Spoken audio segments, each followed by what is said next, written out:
What's up, guys, and welcome to another episode of the Powerhouse Mentality podcast. I am your host. I am Caitlin Kenneth Smith, and today is a solo episode brought to you by a beautiful energy drink crack I've been saving for right meow.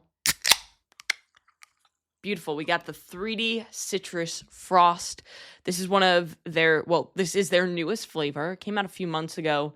And I don't really think you can find it in like Vitamin Shop where they sell their other flavors, but I know you can get it on Amazon and it's definitely worth it. If you like citrus, if you like a white monster, that's kind of what they're trying to replicate here. However, it's way better. I tried them side to side. It's significantly better. So now that I have a little bit of caffeine ready to go, we can get into this podcast.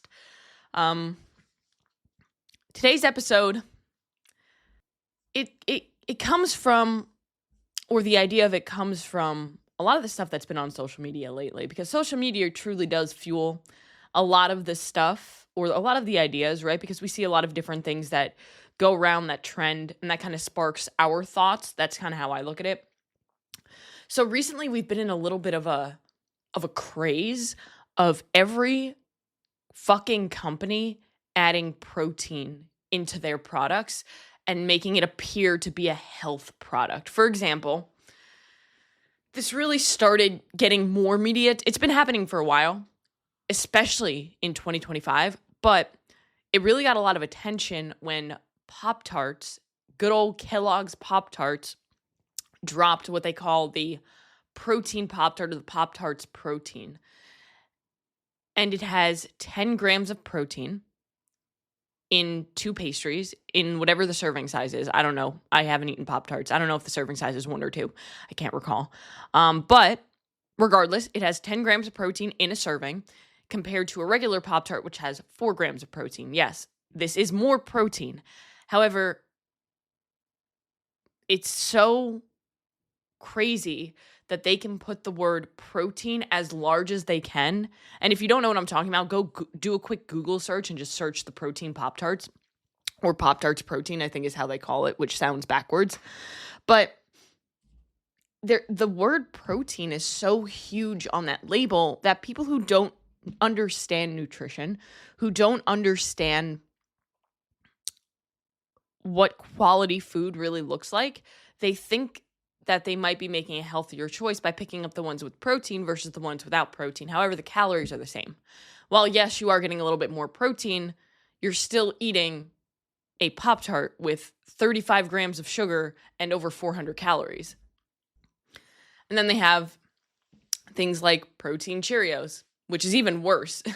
There's 8 grams of protein in a serving, which is absolutely wild. If something has under 10 grams of protein, I truly don't believe that it should be considered a protein product.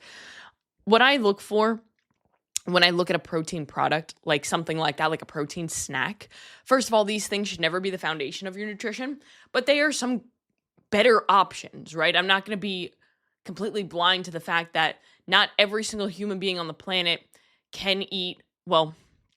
is going to make the choice and take the time to prep their foods and always have great options. And the reality is our life is very busy, very on the go. You have kids, you have responsibilities, you have jobs. So sometimes you need something that's a quick source of protein that isn't necessarily something that you cooked up. So when I look at a protein product like this, like a protein snack, the biggest thing that I look for is as close as possible to a 10-to-1 ratio. So for every 10 calories, having 1 gram of protein. So if something has 100 calories, it should have 10 grams of protein. If something has 200 calories, it should have at least 20 grams of protein.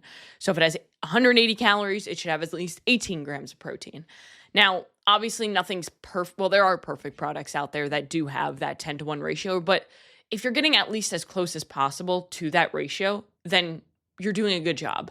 But we'll use the Pop-Tarts as an example. If it's having 10 grams of protein for 400 calories, that's way off of that ratio. Plus, it's just loaded with so many different ingredients that aren't necessarily going to favor a healthy lifestyle. And again, there's nothing wrong with specific kind of as we go into these hot takes, because my inspiration here was not only the abundance of protein marketing that has been pushed upon us over the last year, but also recently this week, the zero sugar Oreos becoming a reality in our world, which it sounds like a miracle, right? No sugar in my Oreos. But then when you actually take a closer look and you compare the calories, you compare the macros, you compare the ingredients to a regular Oreo, you realize that you honestly would probably be better off just having a regular Oreo and eating them in the serving in moderation. That is the issue that we're running into. And all of these companies, what they see is they see the craze of protein taking off and people paying more attention to their sugar intake and paying more attention to their protein intake, and they lock in and try to make money off of it. It's because it's a business, it's a corporation. Big Food is a business, and their number one intention isn't about your health. It's not about your quality of life. It's about how much money they can get off of you and put back in their pockets. So they spend millions and millions of dollars to be able to manufacture these foods and to pay food scientists to make sure that these foods are absolutely irresistible, so you will continue buying them, so you will continue eating them, and you can't stop. That's why it's so difficult to just have a serving of Oreos, right? That's why most of the time when people get Oreos, you make the joke of, oh, well, why don't they just put the calories for the entire row, because that's how much I'm going to eat. It's funny, but it's also scary how true it is. The same thing goes for like Lay's potato chips. There's a reason why you can't just eat one. But if I put the same amount of potato in front of you that's in a Lay's bag of potato chips, because of the way that the potato chips are processed, manufactured, added with fats and salts and sugars, you'd be able to eat those no problem, down an entire bag without even thinking twice about it as you watch TV. Versus if I put the same amount of potatoes in front of you just in baked potato form, you would struggle to get through that because of the whole foods, the fiber, the more nutrients that's in there, and the more filling that they are, and the less processed that they are, because eventually you get palate fatigue. However, because of the way that they alter these foods, because of the way that they chemically science them, using these food scientists, make them irresistible with the combination of fats, salts, and sugar, they really bypass that palate fatigue so that you will continue eating it. And now this podcast isn't about demonizing food, because that's not what we do here. Everything is fine in moderation. The problem is that most people just don't moderate what they're eating. They don't pay attention to how much they're consuming. And when they do want to focus more on their health or get their shit together, as they may say, they look at the wrong things. They say, oh, well, I'm going to cut out sugar. Or, oh, I'm just going to eat chicken and broccoli because that's what I saw an influencer do. Or I'm just going to do a ton of cardio. They do all of the wrong things. They have the right intention, but because of the way things have been marketed to them, they think they're doing the right thing, but they're not. So my biggest mission here with this podcast, with the Powerhouse Journal, with the Powerhouse Mentality, with all of the branches, with my coaching, with everything that I teach, is to help you navigate the bullshit of the industry.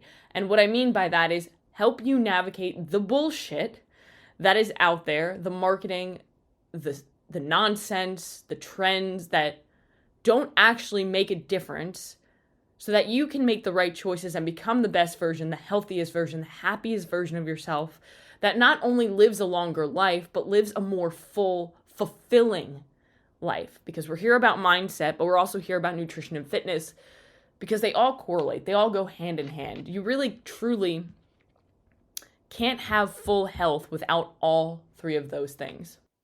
So this podcast, I really like the variety that I add in here. I like that sometimes when I do solo episodes, we kind of talk about life. I like how sometimes when I do solo episodes, we kind of talk about like a specific fitness and nutrition topic, generally having something to do with breaking down some sort of bullshit to help kind of guide you on the right path. That's my biggest goal, is I want you to understand how simple it truly is to live a healthier life, and how the majority of people out there are overcomplicating it and doing so many things that are unsustainable or falling for marketing trends. And believe me, the reason why I know this is because I was there when I first started fitness back when I was 15, 16. I fell for all the bullshit marketing. I fell for the fact that carbs are bad for you, that fruit has too much sugar, that, all of these things. And I want to help somebody else out there be able to realize that they can too be healthy without feeling like you're absolutely miserable and restricted. And I also love the variety that I share with this podcast, where I've been doing a lot more guests lately, and it's so nice to be able to hear somebody else's story, but also to be able to hear their takes on different things as well, so that you guys can hear different opinions. And in January, we're going to do this cool thing. I'm going to have my friend Marco on the podcast, and we're going to talk kind of almost like a coaching corner situation, where we're going to talk about different things that we've seen as coaches and breaking down things and answering your questions. And I think that that's going to be a really valuable thing for you guys.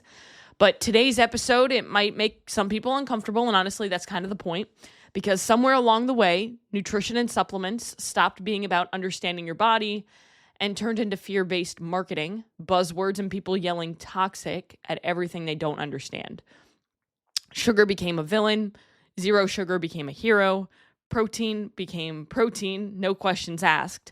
And supplements became magic fixes. And of course, y'all have to hate on my beloved energy drinks. Energy drinks somehow got blamed for lifestyles that don't sleep, don't move, and don't eat consistently. So today I'm going to break down some hot takes. Not for the shock value, not for the fear-mongering, but to bring logic back into the conversation. This isn't about anti-sugar, it's about anti-overconsumption. This isn't anti-supplement, it's anti-bullshit.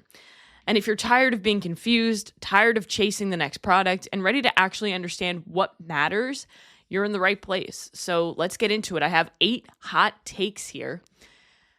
And all of them are kind of varied, but they all kind of tie into each other in some way, shape, or form. So number 1 hot take is going to be sugar is not the enemy. Overconsumption is.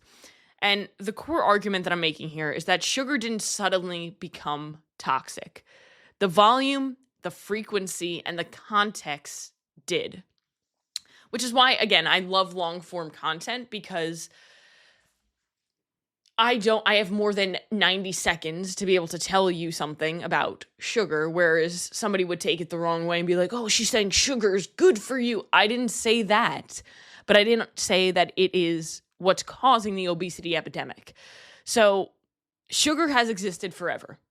Humans didn't get metabolically unhealthy overnight because sugar appeared. We got unhealthy when portion sizes exploded, when calories became cheap, hyperpalatable, and very constant, when people started being, when the American diet really changed from zero processed food to 70 to 80% of their diet is processed food, which is wild to me to even think about.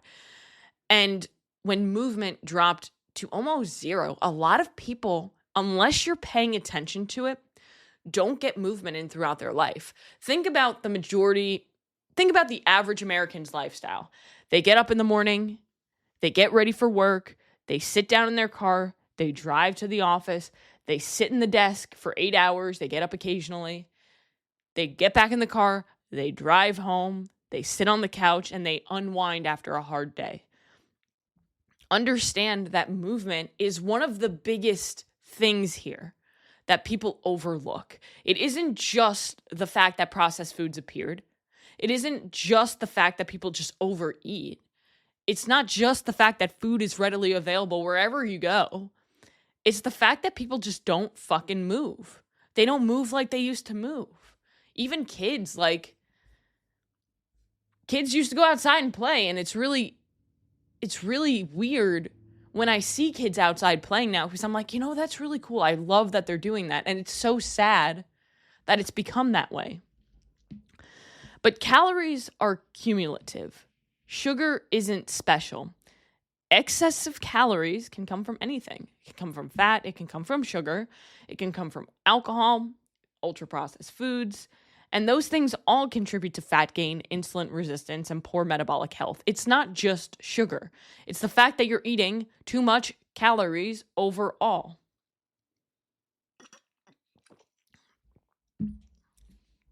But then, again, that sedentary behavior, that's the multiplier. That's the thing that really accentuates everything.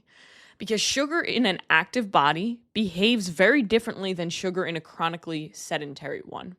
So an example would be somebody like myself who I have a good amount of muscle on my frame, I'd like to think. I have a very low percentage of body fat. I'm an athlete who's training very consistently. Now, I'm not saying you have to be an athlete, but this is just an example. Before a workout, if I need quick digesting sugars, or if I need something, I need quick digesting sugars. Sugar is very helpful in that situation for me. Because muscle plus glycogen demand equals better glucose handling. So what I mean by that is that the more muscle you have, the more insulin sensitive your body is. So insulin resistance is when your body, think of insulin being the key that unlocks the cell that allows sugar to go from the bloodstream into the cells to be used for energy. So when somebody is insulin resistant, it kind of means that you can't find the right fucking key, right? So you're trying to you're using all these different keys and you can't find the right key. So the blood sugar is just up. And that's going to cause issues. It's going to cause diabetes. That's going to cause poor metabolic health. Now, the more muscle you have, the more insulin sensitive your muscles and your cells are. So a lot of the glucose that you're having goes into the cells of the muscle.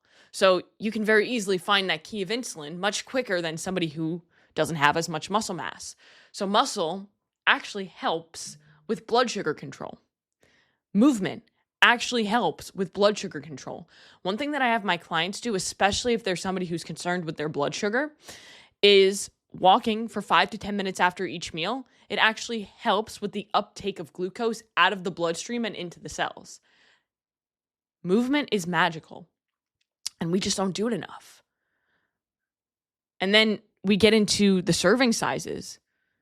If you have one cookie, if you have one dessert, if you have one soda, if you have one anything that you desire, you're not going to become unhealthy from that one thing. Nobody became unhealthy from having 2 Oreo cookies every day. If you have 2 Oreo cookies and you fit them into your calories for the day and you're not over-consuming calories due to them, you're going to be fine. The problem is most people aren't doing that. Most people are repetitively eating these foods that are hyperpalatable, very easy to eat. Sugar is more tasty, so it's easier to overconsume. And they don't have awareness. So people are demonizing sugar because it avoids responsibility. Blaming sugar lets people avoid looking at total intake, mindless snacking, liquid calories, zero movement. Sugar didn't break your body. Eating like nothing counts did.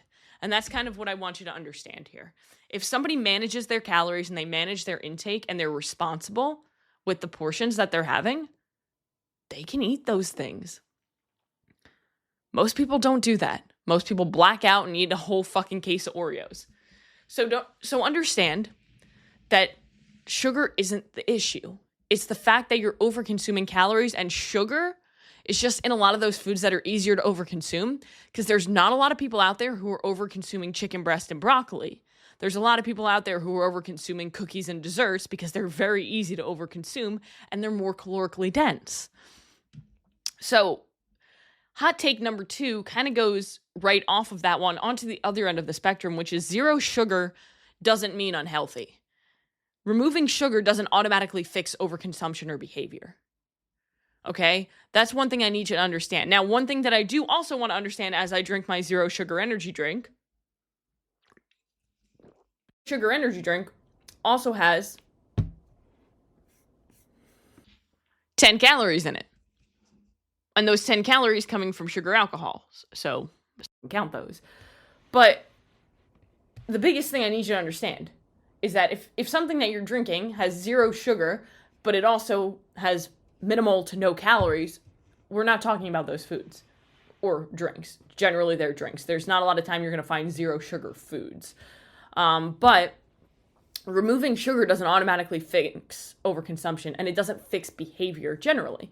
I believe that these zero sugar sodas and the zero sugar energy drinks, they can be an incredible tool for people, because zero sugar, if somebody's drinking regular soda every single day and they swap it for 0 calorie sugar, that's probably putting them in a calorie deficit, and they're going to get incredible results from that alone. That's one small habit change that they can make that will make a huge difference in their life. And it's very simple to implement. It's not overcomplicated at all.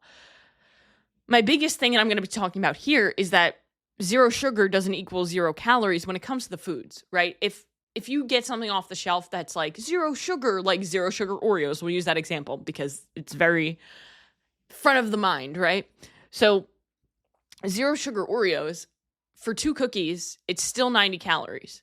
For 3 Oreos, regular Oreos, it's 160 calories. So we're talking like a 30 calorie difference between a serving of regular Oreos and a serving of 0 sugar Oreos when the serving size is equal. Because what they did is they played a little marketing tactic, and they went from 3 cookies as a serving to 2 cookies as a serving. They put them in little individual packages, which I think that's the best thing about that product, because it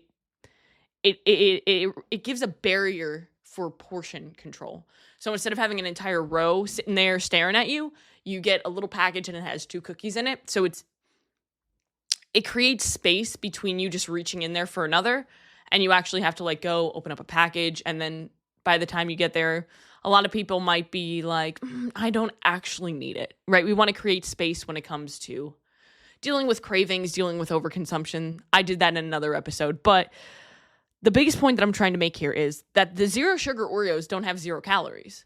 They also have fat, they have refined carbs, they have sugar alcohols, they have a highly palatable texture that drives overeating. So if you're overeating 0 calorie Oreos or overeating Oreos, you're still overeating them. You're overconsuming them. You're eating too many calories, and that's the problem. The extra added benefit, or not benefit, the extra added problem here is that the 0 sugar Oreos contain a ton of different sugar alcohols. There are some sugar alcohols that are easier to tolerate. Sucralose is one of them. But they use some of the cheaper ones. They use maltitol, sorbitol, and those can cause bloating, gas, diarrhea, and GI distress when had in large amounts. And some people are going to be more sensitive to these than others. For example, if I ate 1 0 sugar Oreo, I would probably be on the toilet. Like, I am not even over exaggerating. Sorbitol for me is a laxative. So if something has sorbitol in it, I walk away fast. And maltitol is even worse, but it's more rare. So it's just not found in as many things as sorbitol or erythritol or sucralose is. And another added problem with maltitol is that it does impact blood sugar. So for people who are looking at this zero sugar Oreo and they're like, oh my goodness, I have diabetes, I have insulin resistance, this is an incredible thing, I can still have Oreos and not worry about blood sugar spiking. Wrong. These things have, or maltitol has a less glycemic index impact on the blood sugar, but it doesn't have 0. So people who have diabetes still need to look out for this and monitor things. And I can get on another caveat here. There was a dude that I saw on social media, and he has a very popular page. His videos get 500,000 plus views. And basically the premise of his videos is that he wears a glucose monitor. So when he eats a food, he'll be like, hey, I ate blueberries and here's my blood sugar, how it responded based on my monitor. And I was reading the comments and some people are like, oh, I'm so glad that this passed the test, blah, blah, blah. Blood sugar is extremely, extremely individualized. So some people may respond to blueberries and have a higher blood sugar spike compared to other people. It's also important to understand that when you pair any sort of a food that causes a high blood sugar spike with healthy fats and protein, it's going to significantly reduce the blood sugar impact. So for example, if I had gummy bears and it caused my blood sugar to go through the roof and then dip back down and I had a crash, if I had a chicken breast with those gummy bears, it would not do the same thing. So he's being very misleading and a lot of people are looking at his content as if, oh, this is spiking his blood sugar, which is bad, so I'm not going to eat that food. So a lot of people probably watch his videos, and I watched all the ones with fruit specifically because I was very interested in that. And there were people in the comments who were like, oh man, I really like Honeycrisp apples, guess I'm not going to eat them anymore. And that's a problem. Because there's nothing inherently wrong with blood sugar spikes. It's part of being a human. The problem is, again, when we're over consuming calories and we have these blood sugar spikes so frequently throughout the day, where we're having, a donut for breakfast, our blood sugar is spiking, then our blood sugar is dropping, so now we're starving because of the drop. It impacts our behavior, it impacts our hunger. We're not satiated at all, so we just keep eating and eating and eating, but we're getting all these calories without nutrients, without protein, and that's the problem. So people make it seem so black and white when there's so much gray area there, but because that's what gets the views, that's what gets the likes, that's what people fucking post, and that pisses me off to no end. And I'm a big proponent of, I am a huge fan of artificial sweeteners in the fact that they can truly, truly be a great tool for somebody. Like I mentioned in the beginning of this hot take, where if somebody's drinking a 0-calorie energy drink and a 0-calorie soda instead of drinking a full sugar version, or they're using that as their sweet tooth crave, so instead of having, binging on Oreo cookies at the end of the night, they're having a diet soda and that's satisfying their sweet tooth, that's a huge change. And it's, for me, I have a diet soda at night, and it's something that I truly look forward to. So what's wrong with it? There's no research showing that it's detrimental to our health. The amount of diet soda that you would actually have to consume in order for it to be detrimental to your health, something's actually wrong with you. You should probably look into the fact of why you're drinking so much diet soda. It's just, any study that shows that artificial sweeteners are negative are done on rats, and they're done by injecting unbelievable amounts of these artificial sweeteners into rats. Of course they're going to cause harm. They're not evil, but they're also not magic, they don't cancel out calories. They're not going to override poor habits. So if you're going to McDonald's and you're grabbing a 0 sugar Coke, but then you're also getting the Big Mac meal, it's not going to cancel out your poor habits and your decisions. And it doesn't automatically improve your body composition, but it can be a tool. So a lot of times when somebody's eating 0-calorie stuff, kind of like what I was alluding to with the McDonald's thing, is somebody will have, for example, they'll have the 0 sugar Oreos or they'll have the Diet Coke, and they think, oh, okay, well, this kind of creates false permission to eat more. And then they become less aware of the portions that they're eating because they're like, oh, cool, I'm having the Big Mac meal, but I did have a diet soda. So yes, technically correct. You had way less calories than you would if you gotten a large Coke. You saved a ton of calories. But the problem isn't that. It's also that you're not really aware of the calories that you're consuming throughout the day. And then people just snack more throughout the day too. Same thing. You have that 0 sugar and it creates that false perception. So context here truly determines usefulness. 0 sugar products can be helpful for calorie control. They can be useful for diabetics. They can be great in structured diets, but they're terrible when it becomes a license to binge. 0 sugar marketing didn't make people healthier. It just made them less aware. Number 3, I was having a conversation with somebody on TikTok about this. I swear to God, guys, TikTok is going to be the death of me. The amount of times I'll post something, and then for the next 48 hours, I'm having an argument with somebody on TikTok about stuff that they don't understand. I had somebody say that, oh, I ate an entire pepperoni pizza and it doesn't spike my blood sugar. And I was just like, okay, dear Lord, this is a problem. The fact that somebody felt the need to comment this. Oh, but I was having a conversation. It was less of an argument, more of a conversation, which I love discussion because I'm somebody who, if I'm proven wrong, I'm going to change my take. But I'm also somebody who I don't like talking to brick walls. And there's a lot of brick walls out there. You ever talk to somebody and it's regardless of what you say, they have their flag planted in their position and they are not moving. Those are the people that are closed-minded and need help. But this one is about protein and how protein is not all the same.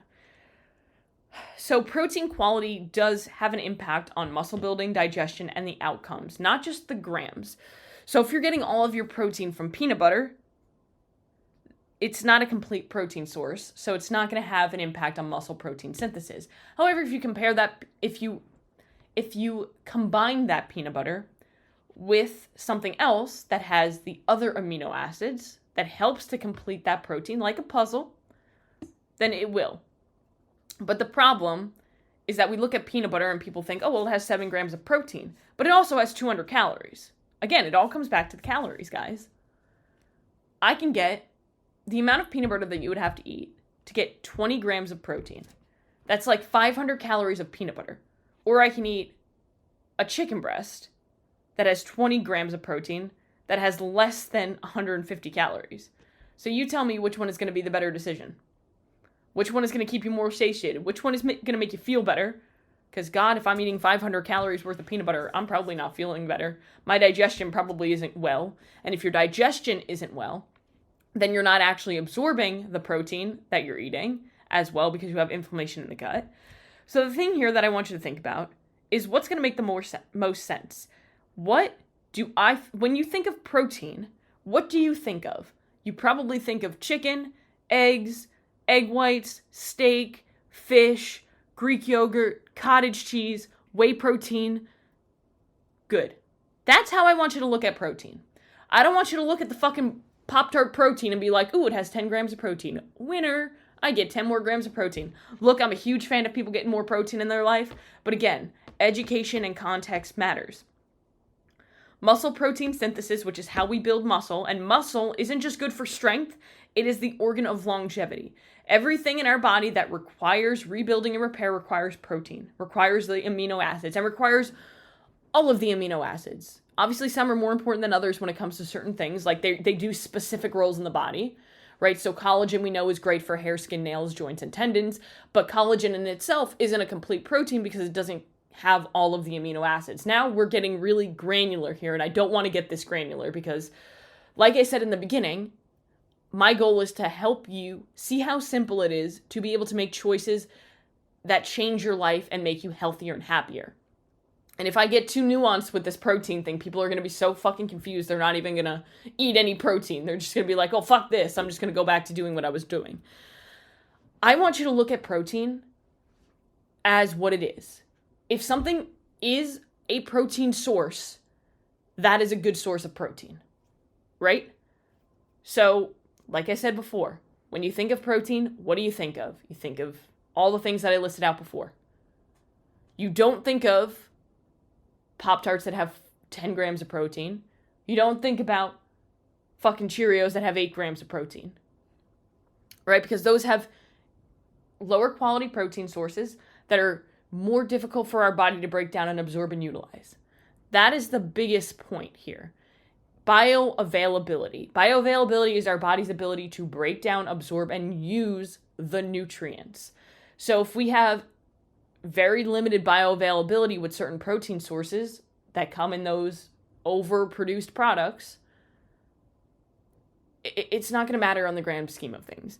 So I want the bulk of your protein, your foundation of protein, to come from those foods that we discussed earlier. I'm not going to list them out again because then it's just going to get repetitive. And then when it comes to like protein powders, I want you to look at too the best quality stuff. And that would be whey proteins, isolates and concentrates. Isolates are going to have a faster absorption speed. That's really it. A concentrate has a little bit of a slower absorption speed just because it has a little bit more carbs and fats in it, but that doesn't make it bad. If it's a high quality whey protein concentrate, it's good. Egg white protein is another great thing that seems to be trending lately, which I love. There's a lot of brands that are coming out with egg proteins. An egg is one of the highest bioavailable protein, up there with whey protein.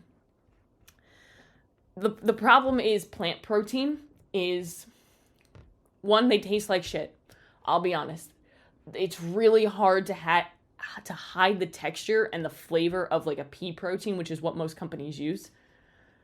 And we need to make sure if you are choosing a plant protein because you have some sort of a dairy intolerance, that you're choosing ones that are combination proteins. You're not just doing a pea protein. You're not just doing a pumpkin seed protein. You're doing ones that are combining to make a complete protein. So a pea protein isn't a complete protein. Pumpkin seed protein is not a complete protein. But if you combine them, they become a complete protein. Another problem with plant proteins is they come with more calories. So that's something you just need to understand. They're not going to have as little calories as a whey protein isolate. It's going to have 100 to 105 calories, 110 calories maybe. A plant protein is going to have closer to 150. It's just, obviously it's dependent upon the brands. It depends upon what else they use in it. But again, my biggest point being that they taste like shit. So if you're somebody who is looking for a protein powder and you are somebody who maybe can't tolerate whey, one, I would look into whey protein isolate. A lot of people who have dairy intolerances can tolerate whey protein isolate, but I understand that some people cannot, and some people do have whey intolerances. Egg white protein, phenomenal. A couple brands that make really good egg white proteins, Apollo Nutrition, phenomenal protein company, period. Phenomenal company, period. But they make great proteins. Their whey protein concentrate, their whey protein isolate, phenomenal, but they also make they call it Excellent. It's made with an egg white protein. Great. Gaspari Nutrition also makes another egg white protein that's phenomenal. So if you're somebody who usually goes for plant protein, I would definitely recommend that you guys look into an egg white protein and see if that can help you too. So the biggest thing that I need you guys to understand with all this is that not all protein is created equal. If I go to Walmart and I buy the cheapest fucking protein powder that they have, it's not going to be as bioavailable, as high quality, as good on my digestion if I were to go and buy the whey protein isolate that's probably a lot more expensive. So just understand that you're not going to get the cheapest product and get the best quality. Period. End of story. That's just how it goes in life. So protein quality does matter, but on the foundational level, just hit 1 gram per pound of your goal body weight or of your current body weight minimum each day in protein, and you're going to be significantly more healthier than if you were not. Hot take number 4, more ingredients does not mean a better product. And I'm talking about supplements here. I feel like a lot of people already understand that if I'm looking at the box of, cereal and something has 100 ingredients and something has 4, the 4 ingredient one is probably the better cereal, right? I'm talking about supplements. So long labels often hide underdosing and marketing tricks. A lot of companies like to play this game. I feel like over the last 10 years that I've been in the fitness industry for over 10 years, but over the last 10 years, I feel like companies have actually started to become better at this, where they're not doing this as much, but it's still there. So it's something called pixie dusting, when we list out a crap ton of very good ingredients on the back of a supplement label. However, it's either in proprietary blends, which means it's just like a blend of ingredients. So it's my energy matrix blend. And it has caffeine, it has, L-theanine, it has L-carnitine, it has all these great ingredients. But it doesn't have the doses of each ingredient. So you don't know if you're actually getting the amount that actually makes an impact. And I don't know about you, but if I'm buying a supplement and I want to improve my focus, and it has a great ingredient in there like cognizin acetylcholine, I want to make sure I'm getting the benefits of that ingredient, not just to say that I'm taking that ingredient. So companies often, what they do is they add dozens of these great ingredients at non-effective doses just so they can put them on the label, and you as a consumer can say, ooh, this pre-workout has that in it. That makes it a great pre-workout. Not necessarily. You can't clinically dose 25 to 40 ingredients without that pre-workout being like $100. Those ingredients that are great ingredients are very expensive, and there's only so much you can put in one fucking scoop. If your scooper is the size of a nickel, but it's telling you that it has all of these ingredients in it, that's a red flag. So something kind of has to give here. Simple formulas, honestly, are usually better because they have fewer ingredients. There's a higher likelihood of transparent dosing, real efficacy, repeatable results, and the clinical dosing is significantly better than somebody just stacking a shit ton of ingredients into one thing. One ingredient at an effective dose beats 10 trendy ingredients at useless amounts.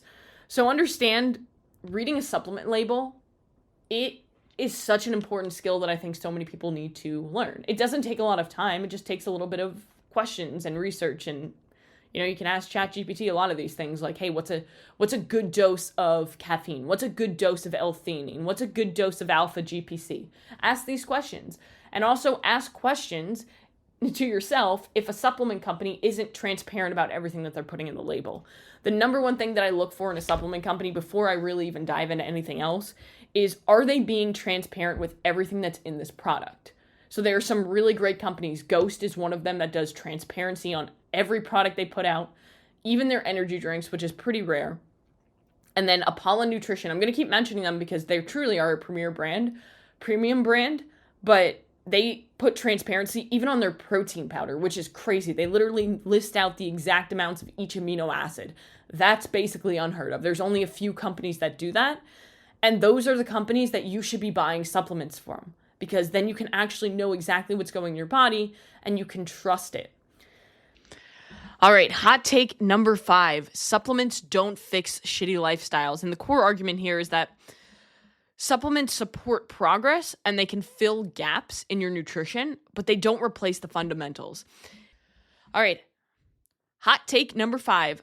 And this is coming from somebody who works in a supplement industry, who posts content and reviews and breakdowns on all of these different supplements. Supplements don't fix your shitty lifestyle. A supplement cannot save you from yourself. Supplements support progress. They can fill gaps in your nutrition. They can support your training and your recovery, but they're not going to replace the fundamentals. Your nutrition, your training, your sleep, your movement, your stress management. Supplements can amplify what's already there. But if your habits suck, if your nutrition is terrible, if your training is inconsistent, if your sleep is not happening, if you're always stressed, supplements do nothing and they're just going to drain your wallet. People like to chase products instead of chasing behaviors because it's easier to buy a tub than it is to go to bed earlier, eat consistently, and train with intent. The straight truth here is that you cannot out-supplement a lifestyle you refuse to fix. Hot take number 6, most people don't need half the supplements they buy. Oh no, did I hurt your feelings? Look, marketing creates urgency, not necessity. And man, there are a lot of incredible marketing companies out there who call themselves supplement companies. And I get it. It's a business. You have to sell more in order to stay alive, in order to keep doing what you're doing. And there are so many great supplement companies out there who have a great mission to actually help people. But what you have to understand is that influencer culture sells fear. You're missing this. You need to prioritize this in order to optimize your results. But most people just need to be consistent with their nutrition, with their protein intake. They just need consistency overall. And supplements should solve a problem. If you don't know why you're taking it, what outcome you expect, you probably don't need it. You earn supplements by nailing the basics, by nailing those fundamentals. And supplements can be a great tool, like I said before. High-level athletes, that's a completely different conversation. But the average person skipping meals and skipping sleep and not getting to the gym consistently, stop looking at what supplements you're taking and start looking at the lifestyle changes that you need to make in order to make these things habits to create the results that you want. You're not under-supplemented, you're under-consistent. Hot take number 7, energy drinks aren't the devil. Misuses. Caffeine is a tool, not a moral issue. So caffeine tolerance matters here. Research shows that 400 milligrams of caffeine is safe for the average person. Obviously, if you have pre-existing conditions, everybody might be individualized here. But what I notice is that when people start to creep over like that 500-600 milligram mark, that's when you start to see kind of negative return on investment. You start feeling worse. 150 to 200 milligrams a day used intentionally is very different than somebody drinking 3 to 4 energy drinks daily, drinking it at night so that it ruins their sleep, because that timing truly does matter. Using caffeine before training, during your early work hours, versus using it to mask your sleep deprivation, those are two different conversations as well. An energy drink doesn't cause burnout. Burnout comes from poor sleep, chronic stress, underfueling, poor diet, overtraining, not taking care of yourself, not being an adult. So stop blaming your energy drinks. Or Karen, you stop blaming my energy drinks for the reason why I'm not healthy. Energy drinks didn't break your hormones, your recovery did. Your shitty lifestyle did. And now the final hot take, and one of my favorite hot takes, hot take number 8. Influencers ruin good products. Bad education kills consumer trust, not the product. Overhyping destroys credibility. When everything is game-changing, nothing is. People copy and paste talking points, and that dominates. Most influencers read the label, repeat the buzzwords, don't understand mechanisms or dosing. They don't understand any of the science that actually goes behind why this product is great, why this product can be helpful for people. They don't know what the problem is. They don't know what the solution is. They're just talking out of their ass because they don't know what they're talking about. They don't put in the proper research. They don't put in the proper investigation behind, okay, what could this potentially be good for? And it pisses me off because people sell without understanding, and that hurts the consumer. It leads to mismatched expectations. It leads to people wasting money. And then it leads to those people not trusting the industry. It makes everyone in the industry look bad when this happens. I break things down differently because I focus on the context. I focus on the education. I focus on the real world application. I don't just go off of the hype. The loudest voices usually understand the least. And honestly, they sell the most. I was scrolling through social media and I saw somebody advertising their coaching for business coaching for fitness coaches. And they said that there's a trainer out there who's 20 years old, doesn't have any certifications, and they just made way more money than you did. That's a problem. It's because that 20-year-old influencer talks all this bullshit and stands in the middle of Walmart screaming at a box of Oreos instead of actually going out and getting a certification. And anybody who's being coached by that person is probably not seeing long-term results. That person is probably putting them on a very, very restrictive diet, putting them on a ton of cardio. And look, the scale is dropping. But then that person who followed that plan that they gave them is now lost because they don't know what to do because that person doesn't have any education. And that is something in this industry that pisses me off. If you do not have any sort of credibility, if you don't have any sort of credentials, if you don't have any sort of experience, if you have nothing education-wise, you should not be allowed to train people because that is their health, that is their trust, that is everything. The amount of people who come to me in my coaching and they say, I've had a coach in the past and I haven't been able to be coached by anybody else after that because I had such a bad taste in my mouth because what that person taught me or what they did to me, that breaks my heart. Because that person, they just wanted to change their life. They just wanted to make a difference. They just wanted to be healthier and happier. But they went to this person who had no education, who just was looking to make a quick buck. And it's something in this industry with social media that makes me so angry. Because there are so many great coaches out there, and because they don't post all this fear-mongering content, they don't get as many views, they don't get as many clients. That's crazy to me. I understand it's a business. It's part of it. You have to be able to understand marketing in order to grow your coaching business. Great. The problem is that the fact that there are people out there with no certifications, with no education, with no experience, who are just able to get more views on Instagram, who are getting more clients, who are hurting our industry. So that one is the spiciest hot take because it really makes me angry, because all that I want to do with my coaching, with my podcast, with the things that I do on social media is to help people, not just make a quick buck. That's not what I'm here for. So I hope that all of these things were helpful to you guys. I hope that you learned something. If you did, please make sure you share this podcast on any platform. Make sure you give us a 5-star review on Spotify. I don't know what it does, but I heard that it probably helps. And let's grow this podcast in the year 2026. We got a couple great episodes coming to you guys next week and following. So go out and do one thing that's going to take you one step closer to where you want to be.